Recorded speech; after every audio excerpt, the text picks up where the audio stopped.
Hi, good morning. Thank you all for being here for our live edition of the TribCast. And if you're tuning in via live stream, we're thrilled to have you all here. I'm here with CEO and Evan Smith, who's been introduced. Good morning, good night. I don't know what Executive Editor Ross Ramsey. Howdy. And we have two very special guests for this first round. We have Deirdre Delisi, a Republican consultant who's a former Perry advisor. Good morning. Good morning. And we have Brendan Steinhauser, also a GOP consultant who previously worked for Senator John Cornyn. Good to be here. So I want to, I guess the first question is sort of what the hell happened, but I'll sort of set it up by saying, you two in theory are the victors today, right? But probably neither of you are feeling particularly victorious. How did everyone get it so wrong? I think this is a case, we've seen this for a year or 18 months since Donald Trump's been in the race. He's been an unconventional candidate every step along the way. And every step along the way, the political professionals said, well, no, you can't do that. That's not the way it's been done for the last 100 years. And he threw convention out the window. He took the rule book, burned it. And, we kept on thinking, he'll be a flash in the pan. He won't win the nomination. This strategy only works in a primary, doesn't work in a general election. I think we all just completely underestimated, to quote the former president, the electorate this year, and how absolutely fed up people are with politics, with politics as usual, and I think what we saw was a complete repudiation of what's going on in this country, and everyone, almost everyone got it wrong. Who is we? You said we underestimated. We got it wrong. I mean, we is obviously the press. All the press, the professional political pundits, class, pollsters, but also, Emily didn't say this directly, but I'll say, you were not a Trump supporter. Well, you either were or you weren't.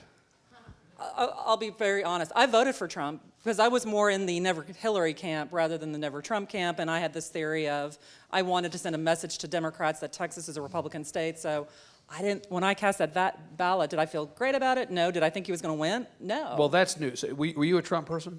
I was not. You were not a Trump person. See, I wonder if Republicans got it wrong as in some instances as much as we in the supposedly brilliant press corps got it wrong. Based on some of the things you were hearing out of the Trump campaign yesterday and the day before yesterday, I don't even think they had an expectation of winning. Don't you think they thought they were going to lose till some point in the day yesterday? It kind of felt that way. I do. I think it was not a big surprise that Trump did well in a lot of the battleground states, Florida, Ohio, New Hampshire. What really surprised me was winning Pennsylvania, doing so well in Michigan, Wisconsin. I mean, the Rust Belt states that he talked about winning, I think a lot of folks looked at that and said, but history says otherwise.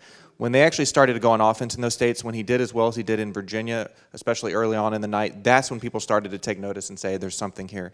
I think, look, for us to sit up here and say we have all the answers would be would be more hubris than we should do this morning or any time in the future. I think we really need to look back and say, what are the questions that we need to answer?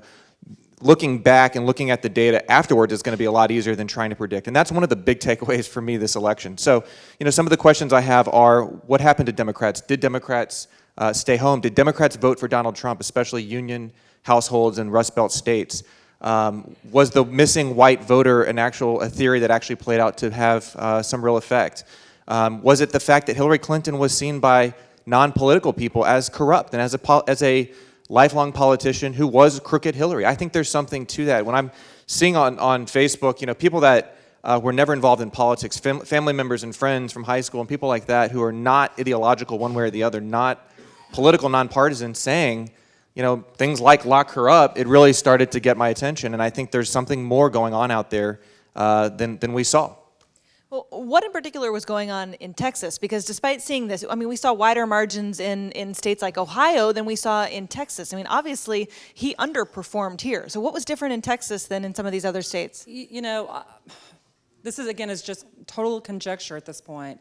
But I think we are blessed to live in a state like Texas that has a growing, healthy, vibrant economy. I think the mood is different in states that don't have aren't experiencing the same kind of economic growth. In Ohio, in Wisconsin, in these Rust Belt states, in Pennsylvania, where you've had for a long time a class of people who have not felt the benefits of any economic growth, who, were disenchanted with the Republicans, and now they're showing their disenchantment with the Democrats, and are willing to throw in with someone who's not a politician to do something completely different. So that's my gut reaction, is that the folks in these states where Republicans have toiled for years to try to win, and then here comes Donald Trump with no real ground game, no real, whiz-bang technological advancements in his campaign that would indicate that these huge victories would happen.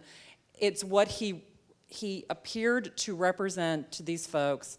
And on the flip side, this pervasive problem that Hillary Clinton had, that she was just not trusted, not just by Republicans, not just by independents, but people in her own party. Except the polls, the exit polls, and why are we even talking about exit polls? Because everything we think we know is not right. So why am I even quoting exit polls? Right. But in the exit polls, he was seen as less trustworthy than she was.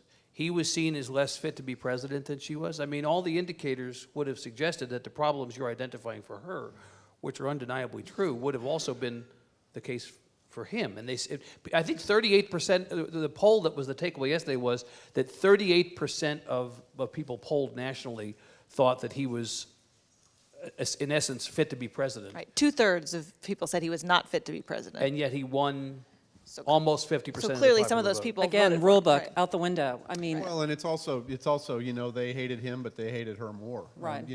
The Texas numbers that really were kind of interesting to me was Clinton improved on Obama's 2012 numbers a little bit better than Trump improved on Romney's 2012 numbers. Harris County flipped hard, Yeah. and was a 1,000 vote margin in 2012.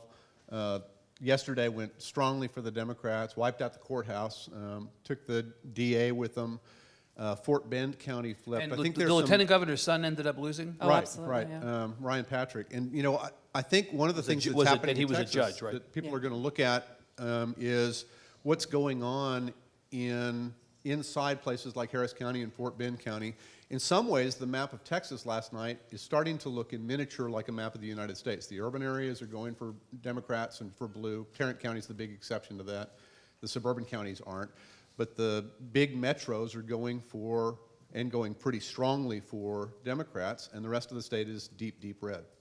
Yeah, I think that trend is going to continue. Texas is urbanizing. We have a lot of people moving here from not only California, Illinois, New York, but also India, China, South Korea. I mean, our Asian American population is booming. Our Hispanic population is growing. I think that plays into it.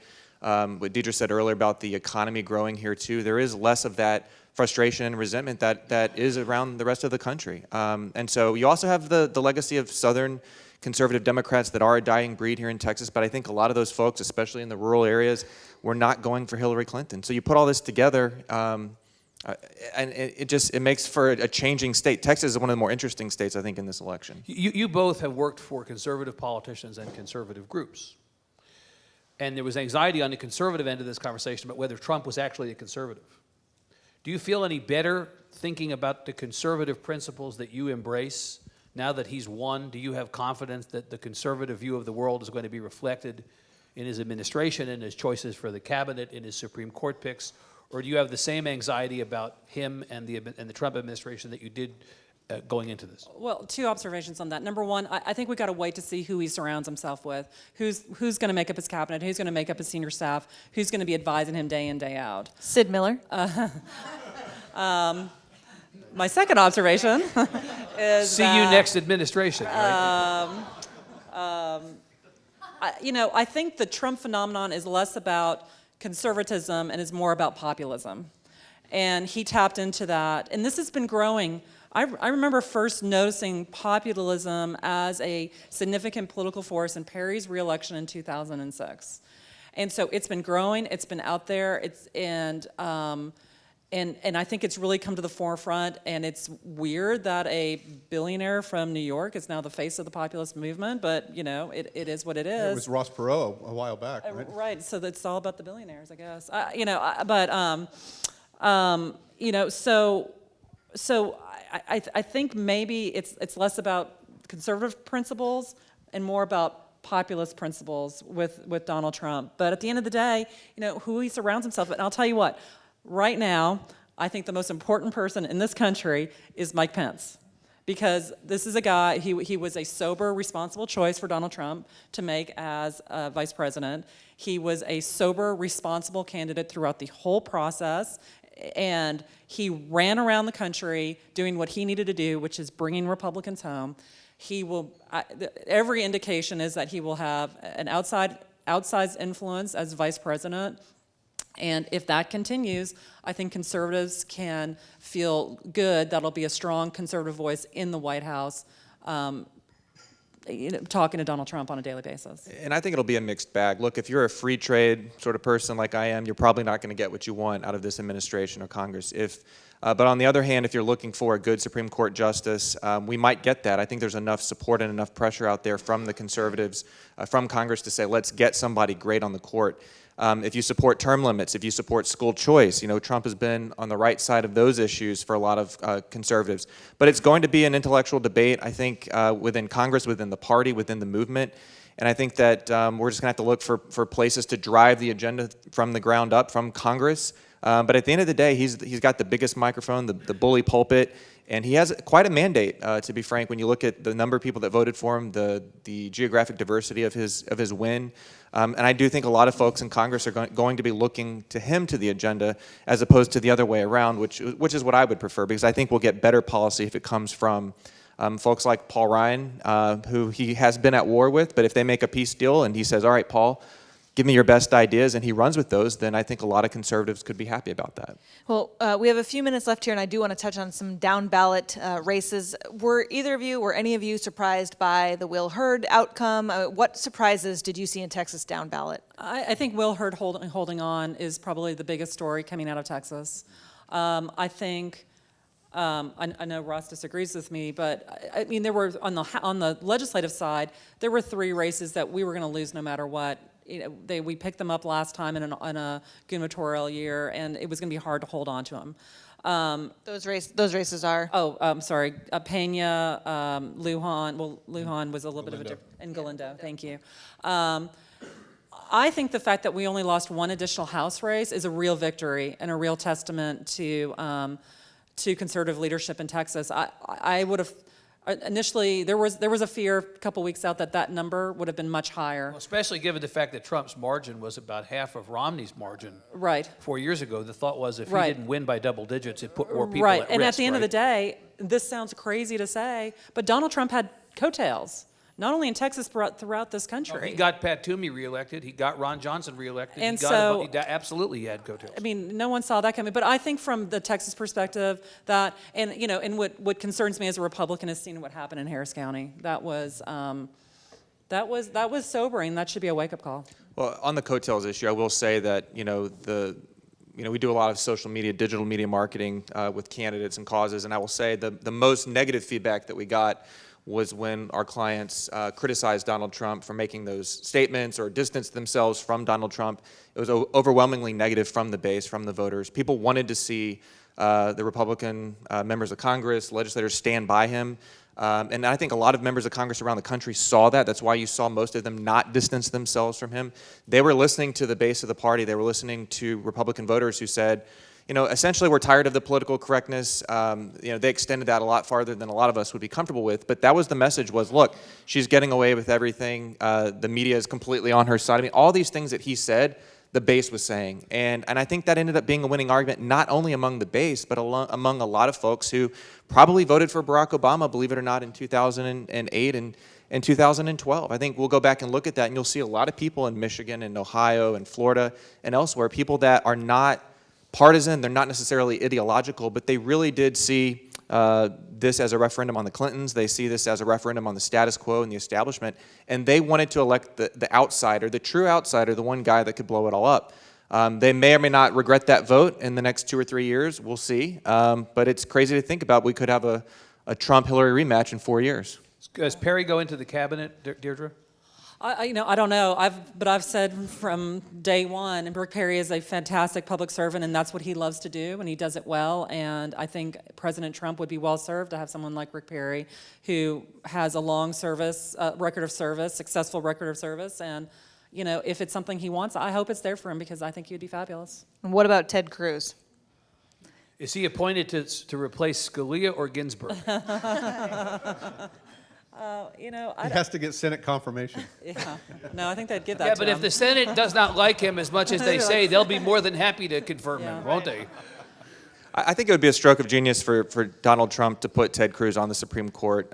He's brilliant. He is, that was his biggest rival, of course, in the primary. I think if he did that, he would unify a lot of the party. Certainly the people that were not happy with Trump, who didn't support him in the primary, who stuck with Ted all the way until Ted did end up endorsing Trump. I think folks like that, and including the conservative intelligentsia, if you will, folks who are looking for a very accomplished, smart, conservative to be on the Supreme Court and to make those kind of lifelong, generation-long decisions on public policy in this country, I think that would be a huge win for Trump. I also think that it would be important for Trump to work with the leadership where he can, to work with Paul Ryan and try and get some of those ideas through Congress. I think he certainly has he has the mandate, he has the ability to go to war with all these guys, but I think that it would be very smart of him to try and unify the party first and then keep his governing coalition together and try and get something done. Because he made some big promises this election cycle. Well, and this is the first, I couldn't believe I read this. This is the first time since 1928 that the Republican Party has the White House and both houses of Congress. And So this don't forget represents- the pickups in the governor's And races. 24 hours ago, we were talking about how the Republican Party recovers from this. Right. And now we're talking about how the Democratic Party recovers from this. Well, that's a perfect transition because we need to bring up our Democratic panel. So please stick around. There will be a Q&A that includes you at the end. Meanwhile, I would love to bring up former State Senator Leticia Van de Putte and State Representative Donna Howard.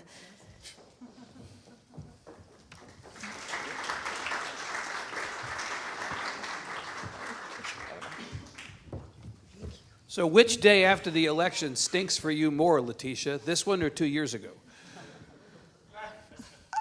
2 years ago it was personal, but I mean, we knew what the odds were. This one, we really thought that Hillary Clinton had a chance to make history. I mean, the numbers, the projections were, 90% for Hillary, 70% for Hillary, 80%. What happened? How did everyone get it so wrong? How did this go from a night that you all were expecting to be victorious to what many Democrats are feeling is sort of despair? I think if the election were held 2 weeks earlier, the polls might have been correct. But certainly, the last 2 weeks of the campaign, you saw more email disclosures, you saw a lot of questioning. And I think the brilliance of Kellyanne Conway of going into states where they saw a little bit of erosion, going into the Rust Belt and really doubling down on some of their ground game there where they had none before, really paid off. But when you look at the map, there's about 150,000 votes if you take some key states that had gone the other way. We may be singing a different tune this morning. So understand this was a very close race. Although the Electoral College is significant and certainly deciding, this is a divided country. So the real work begins today, and how Republicans, both with the presidency and both chambers in the federal government, can govern. And the backlash, I think, for Republicans in Texas is, who's the bad guy? If your whole playbook here is bashing the federal government, how do you bash a Trump administration? How do you go after a Trump EPA? How do you go? And so their playbook will have to change. And in 2 years, are the voters who may not see 11 million people deported, who may not see the trade pacts undone, who may not see Dodd-Frank undone, will they all of a sudden say, you see, they've become part of the swamp too? So I think the real challenge will be in the next 2 years to deliver on some of those promises, and then what happens to this very, very finicky electorate when the very difficult promises may not get done. What's the Democratic version of the autopsy? You know, after Romney lost 4 years ago, the Republicans went through this famous self-examination autopsy, they called it, came out with a report that Trump basically threw away, but they basically said these are the things that Romney did wrong. What's your first blush take on the Democratic autopsy? What went wrong this time? I think that when you always do a postmortem, right? We had signs of a huge populist movement in the primary with the surge and the votes on certainly the candidacy of Bernie Sanders. I think that was evident. But for a tragic family loss in Joe Biden, we might have had a Joe Biden out there. But the Democrats did, number one, did not have a robust primary as the Republicans did. And all politics is local. So if you take state by state by state by state, that's where I think it's going to be. What happens in Texas in 4 years, in 6 years? What happens in the Rust Belt? And what happens to those blue-collar workers in the Rust Belt when they wake up and those CEOs tell them it's really not the trade agreements, it's a technology and a different type of manufacturing, a robotics manufacturing that is eating our lunch. It's not necessarily the skill set that you have and not a trade agreement. It is an information and a technology economy that's driving the jobs in a different direction. And how those are the challenges. So I think for us, it's going to be what happens in Texas. Certainly we had wins in Harris County, Bexar County, but the Rust Belt is going to be a totally different autopsy than what happened in Texas.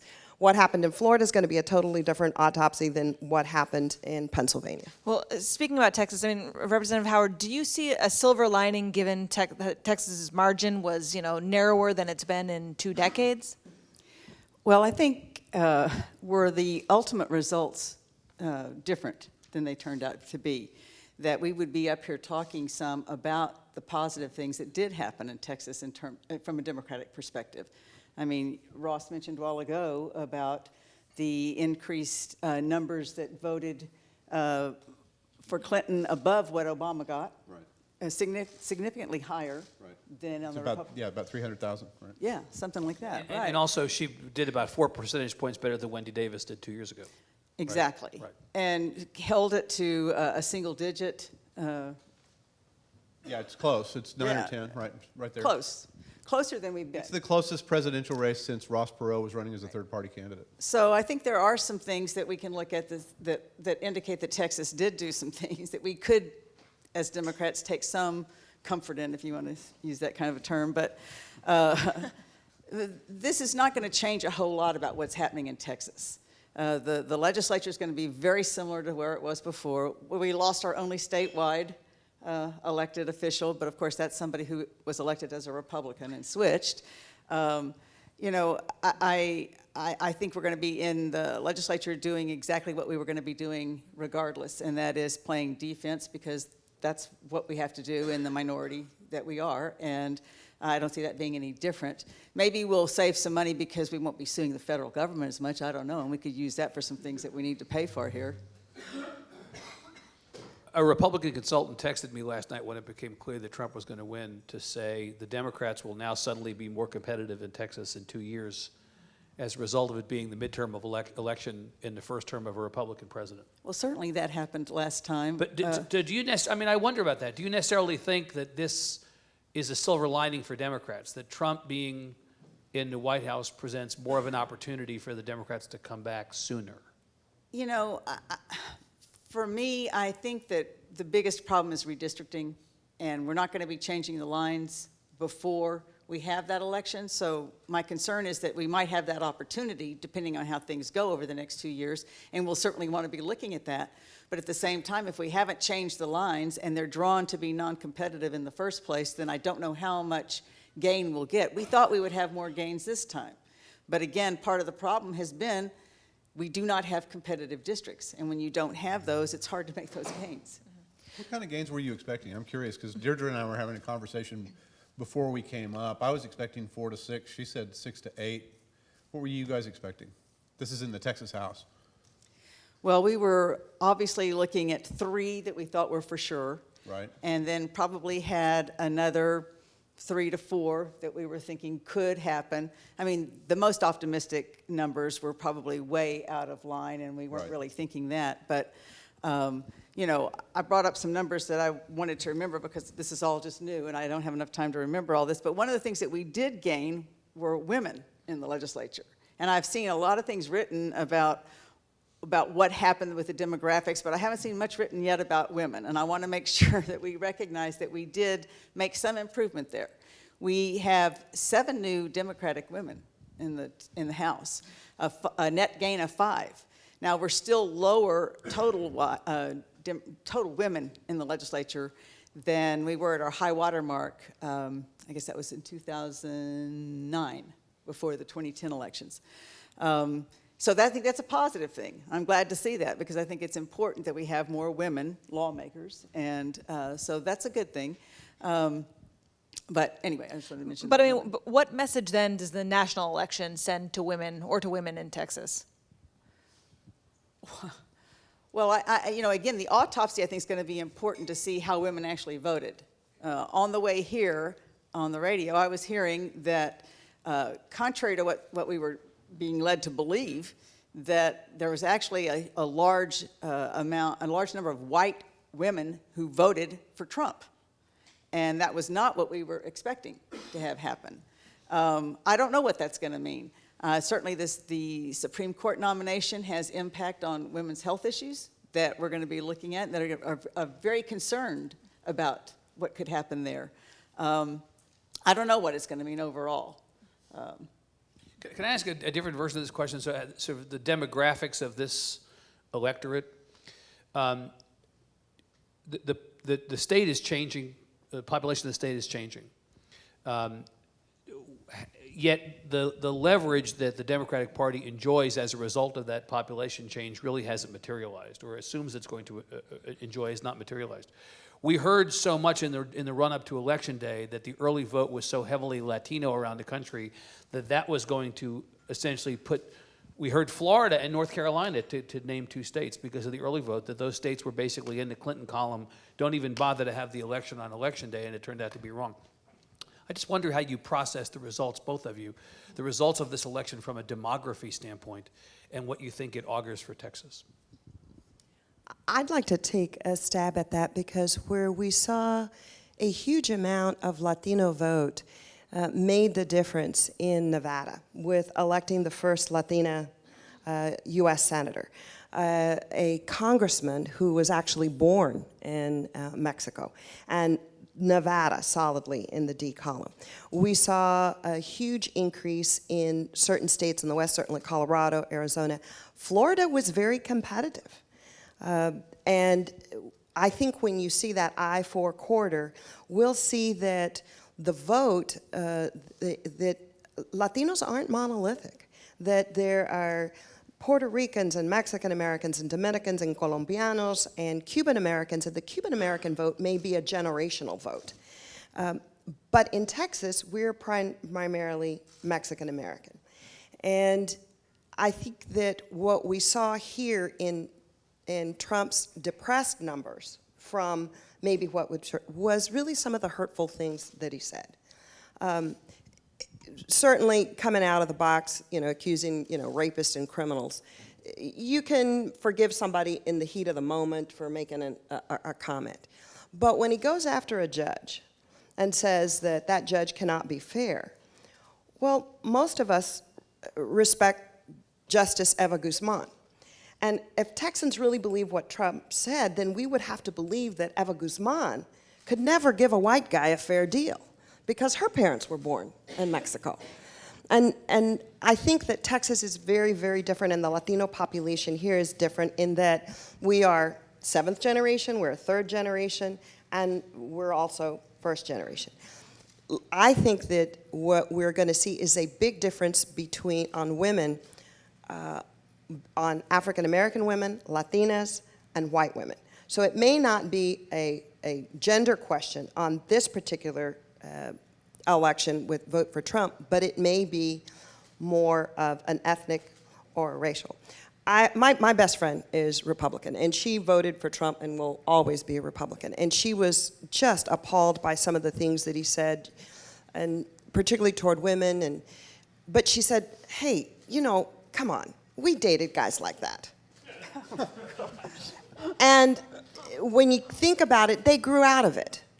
and they're successful businessmen now, right? He's 70. Right. He said A young man of 70, so, he has time right, to grow out of it. That's right. And she said, you know, I voted for him, and I don't like what you did, but number one, 2 words, I voted for him, 2 words, Supreme Court. And maybe when he gets there, you know, there'll be people, he'll be like, and she named a bunch of the guys that we dated in college. You know, they're okay. They're successful. They grew out of it. I don't know. And I said, gosh, I hope you're right. I mean, how much of this is tied to Hillary Clinton being a flawed candidate? Obviously, both of you were excited about the premise of having a first female president. Was she the wrong female? No. No, and you know, I realize we all live in a bubble to a certain extent. I feel real fortunate to have a lot of Republican friends, certainly Republican colleagues. Drew Darby's here today. There are a lot of people I work with and interact with that I think I get a broader perspective from. But quite frankly, I've never totally understood the narrative around this because to me, this is, as we kept trying to say, one of the most qualified people to run for this office and someone who has achieved much despite what the narrative seemed to have been. Why we couldn't create a narrative that allowed people to get behind her enthusiastically, I still don't quite understand, because I was enthusiastically behind her. I did see her as the right woman at the right time, and it's going to take me a while to figure out, as I hear from all the people who are analyzing it, what actually happened here. Do you think and she why. lost or he won? I think it's a combination there, but I think she certainly had lost to a certain extent here because of the narrative. People keep saying, you know, we have these 2 unlikable candidates. We have this unlikable woman, and I still cannot grasp what they were talking about. I can't get it. I mean, I understand she made mistakes. You know, yes, so did he. Why were hers so egregious that this just glommed onto her and it didn't let go? And I can't help but raise the specter, as we have several times in this campaign, of there being a difference in how women are perceived, how women are treated, the expectations of women. You know, there certainly seemed to be a certain amount of sexism present in this race. Ross, you know, the line that I hear now echoed on the TV, and we'll be hearing this for days, is that Democrats took him literally but not seriously, and Republicans took him seriously but not literally. I mean, it just may be, with regard to how Secretary Clinton was perceived and with regard to how he was perceived, where you stand is where you sit. It may be the simplest answer, may be the correct answer in this case. Yeah, and I think there was a certain amount of timing in this race where, you know, you went from a question, you know, in September the question was Trump or Clinton. And then it looked for a while like the question was going to be Trump or not. And people were saying, you know, is it appropriate to elect this guy or not? Are you going to vote for him or are you going to vote against him? And then in the last two and a half weeks, it flipped to Clinton or not. And, you know, the conversation was about Clinton and her qualifications, and I think solidified a lot of Republicans who were on the fence. We kept seeing this number. It was less obvious by the time we polled, but showed up in some of the polls that preceded the University of Texas Tribune poll. There was a fairly large number of undecideds, which kind of struck me funny until you got into the numbers, because it looked like, you know, how could you be undecided between these two? And a lot of the undecideds were Republicans who hadn't committed to their candidate. And, you know, I think a lot of them came home in the last 2 weeks. Well, Evan and Ross, I love you, but I'm going to boot you from the stage. I'd like to bring Brendan and Deirdre back up, and we are going to open it up for questions. We have one first question that is coming to us via social media, so Bobby's going to kick us off with that one.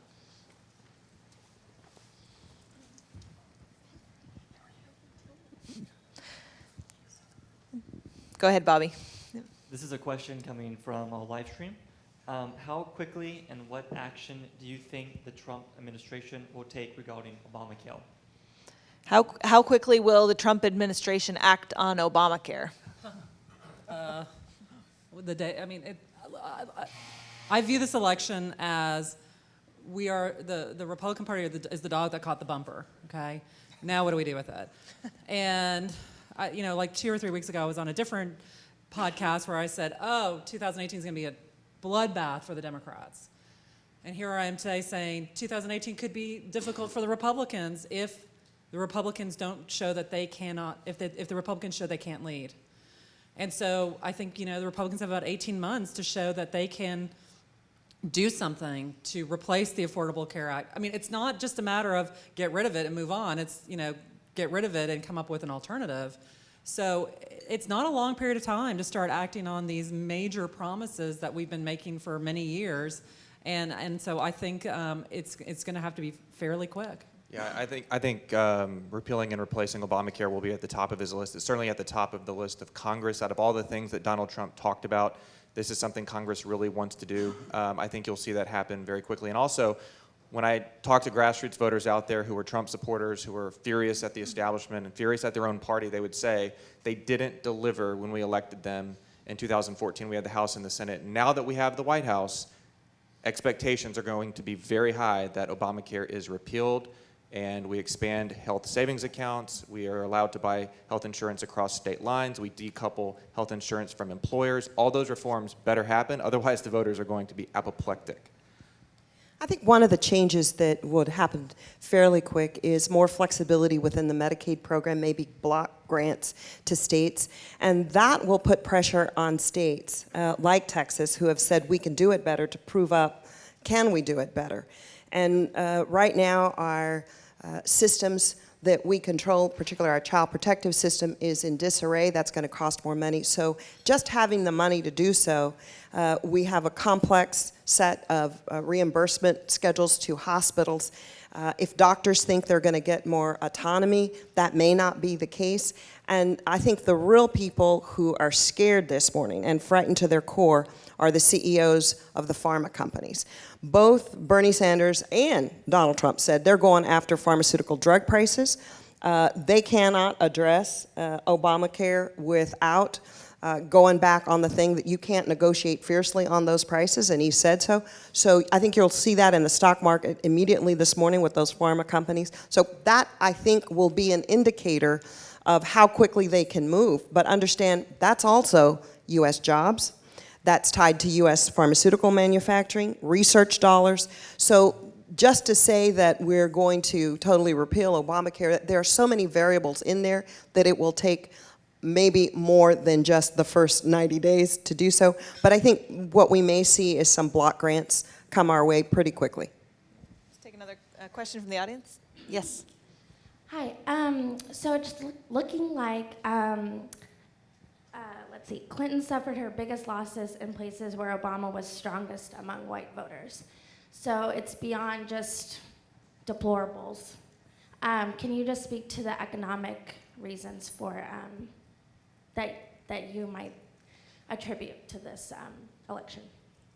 So what role did economics play and people in some of those Rust Belt communities play in this switch over from folks who voted for Obama and then voted for Trump? Well, I'll be happy to take that on first.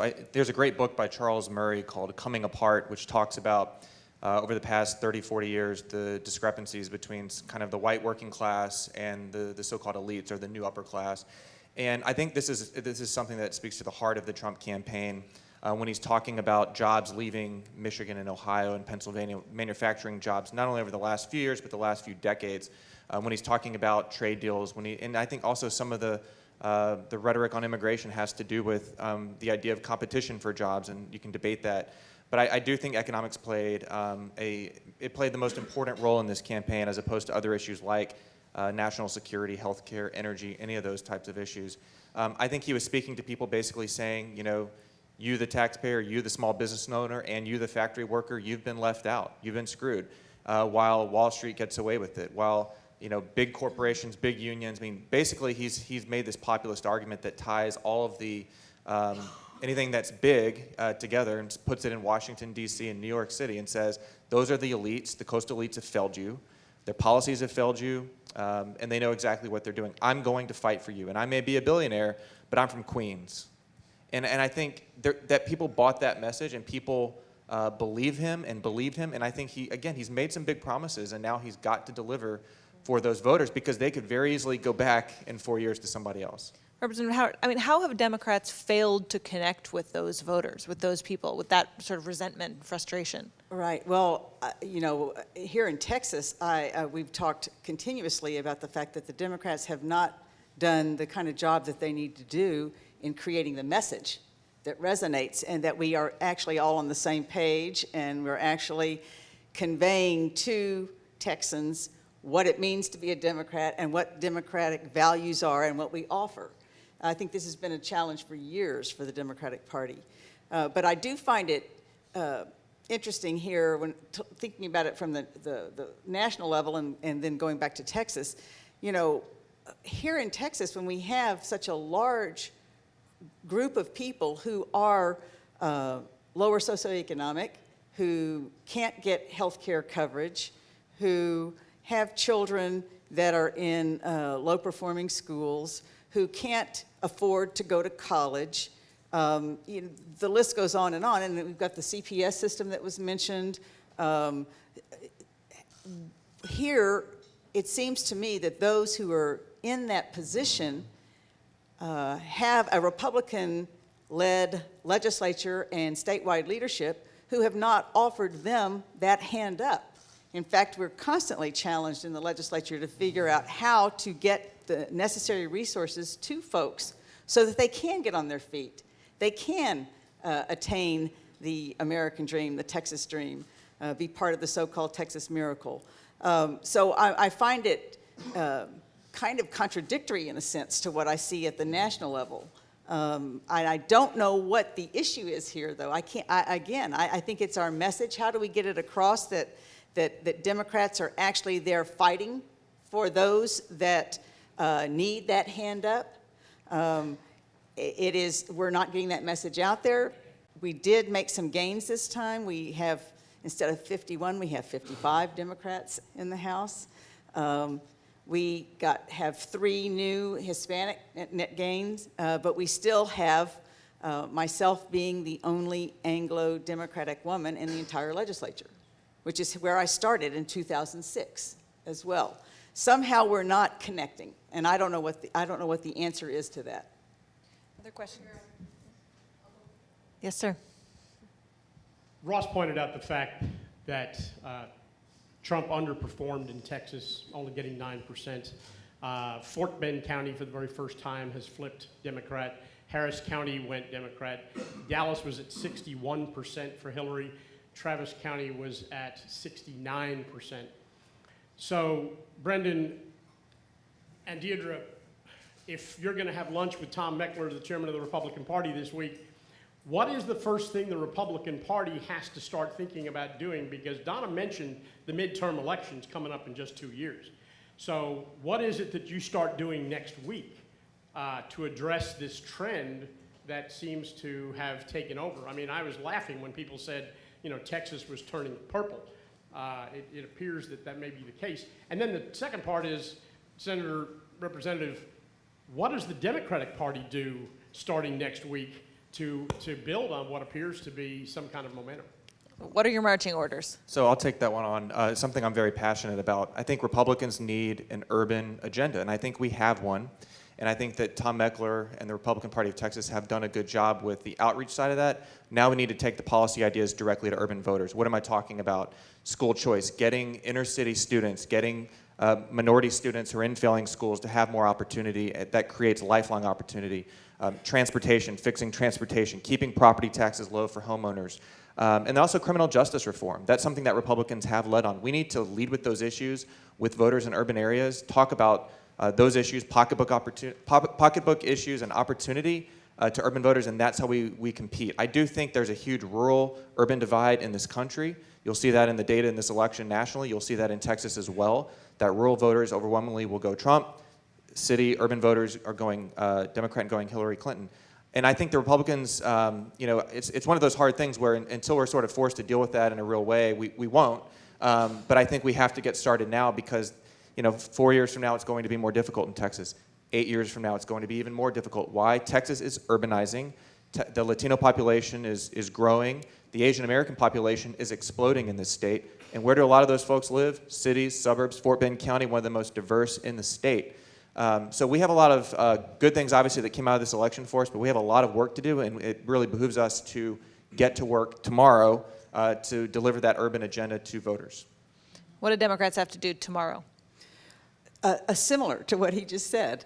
I think we have to make sure that we have that message that I still contend we do not necessarily have. When you ask anybody on the street, maybe even somebody who is not politically involved, what a Republican is, most people will give you a quick answer to what that means to be Republican. When you ask the same thing about being a Democrat, it's oftentimes, well, it's the opposite of, as opposed to what do Democrats actually stand for. And I like to say over and over again that Democrats stand for healthy families, equal opportunity, and responsible government. Whether that's the right message or not, I don't know. But we have to have some kind of a message, I think, to move forward. And we have to be able to make sure that we are conveying to the citizens of this state what we are working for at the legislature. And pocketbook issues, absolutely. I think that's critical for us to do. But we are going to be there working to make sure that we have strong, quality public education for all the students in this state, that we have to work toward getting accessibility and affordability in higher education. We have to invest in the necessary infrastructure to help this state continue to grow. Those are the things that we're going to have to do and fight for. I know we're already prepared to do that, but we've got to convey that to the citizens of the state to make sure they know that we are there fighting for them. I think one of the things that is a great difference is that Republicans have been very successful at bringing the message to the individual and the individual family. And Democrats talk about a greater public good, about what is in the future, something that is hopeful. And Republicans have very successfully, this election and past, have tapped on anxiety, fear, anger.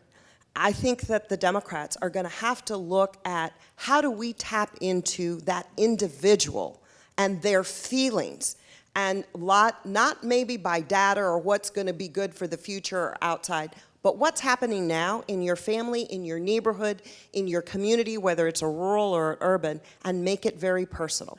Because going for the greater good and let's hope for the future hasn't really been very fruitful for us as a state. But we've got to start thinking more about individuals and what it means to them personally. I think we have time for one more. Yes, ma'am. Do you think that if we had two presidential candidates, the same we have with the same experience, the same qualifications, but both were male, we would have had a different outcome? I don't buy this immediate narrative that is formed that America is all of a sudden this incredibly, we're racist because Hillary Clinton was elected. I mean, I think that is insulting to voters to automatically label people, I'm sorry I said racist, sexist, because you didn't vote for a woman just because she's a woman. I think Hillary Clinton, if her name had been, I was going to say Bob Clinton, Bill Clinton, I mean, she brought some significant liabilities to the table that a male candidate would have had as big of a problem with as she did all campaign long, struggling with the issues of her credibility, the email scandal, and what appeared to be an immense amount of rank corruption coming out of the Clinton Foundation.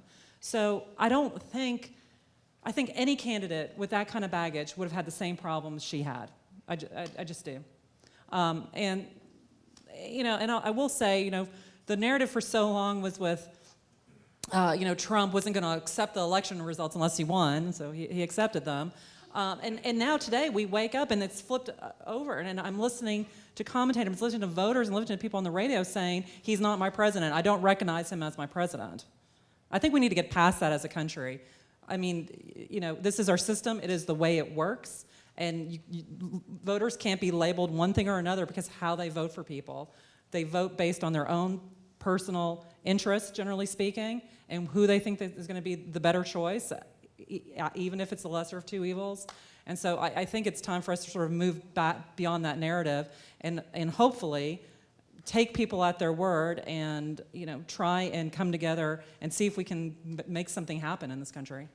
Well, I would agree that we don't want to generalize and classify people who voted a certain way as racist, sexist, that sort of thing. But at the same time, I do believe that there was some sexism involved in the vote, whether it's overtly or something that people haven't brought to the surface yet. I think we've seen it in the legislature. I know Leticia experienced some of that on the Senate floor, where women are treated differently in the legislature. They are. And I think there's still a hard time some people have with seeing a woman in the presidential leadership role and knowing that she would be above them, if you will. And I do believe, whether, as I said, it's overt or covert, there is a certain amount of sexism there. And when I try to reverse in my head and see that if Trump is a woman and Clinton is a man in this same race, I think that we would see some of the things that Trump said and did a lot differently if it were a woman saying that. And I do believe we would have treated a male Hillary Clinton candidate much differently than we treated her. Overtly, covertly, I think sexism was definitely a part of it. Well, thank you all so much for coming. Please help me thank our panelists for joining us this morning. Thank you very much. Thank you.